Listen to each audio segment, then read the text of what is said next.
Herkese merhaba arkadaşlar, kanalıma hoş geldiniz. Yepyeni bir video ile karşınızdayım. Türkiye'nin güzel oyuncusu Demet Özdemir'den yepyeni görüntüler geldi.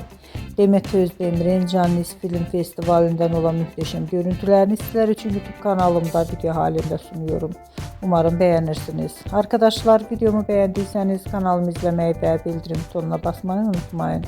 Şimdilik benden bu kadar olsun. Yeni videomuzda görüşmek üzere. Hoşça kalın.